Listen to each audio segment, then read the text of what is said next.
Bonjour à tous.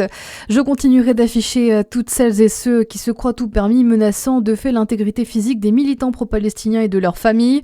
Les mots d'Ismaël Boudjekada, élu d'où bien condamné à 1 an de prison, dont 6 avec sursis, pour apologie du terrorisme à 3 reprises et divulgation personnelle d'identité en ligne.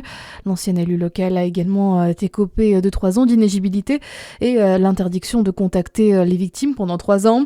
Décision de la 17e chambre correctionnelle du tribunal judiciaire de Paris hier.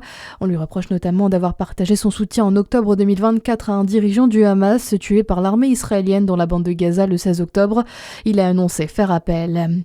Une cellule psychologique mise en place ce mercredi au lycée Jules Hague à Besançon, une semaine après la disparition de Sonia Vacheré, professeure de SVT au sein de l'établissement.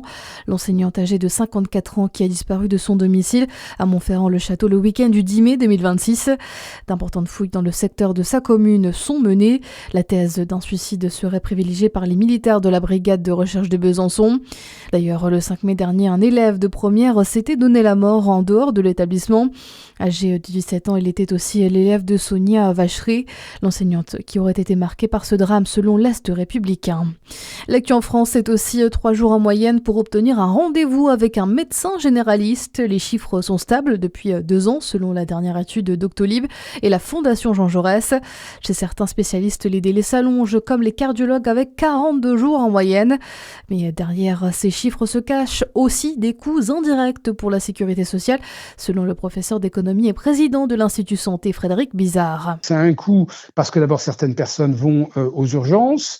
Là, c'est un coût plutôt court terme et assez direct sur le système, mais c'est un coût aussi indirect parce que des gens vont se mettre en arrêt maladie. Et ça, c'est un coût pour la société parce que ça se traduit par une baisse de la productivité, par une désorganisation dans les entreprises, voire par des séjours d'hospitalisation, voire par une baisse de la consommation. Et ça, on est capable aujourd'hui de le mesurer.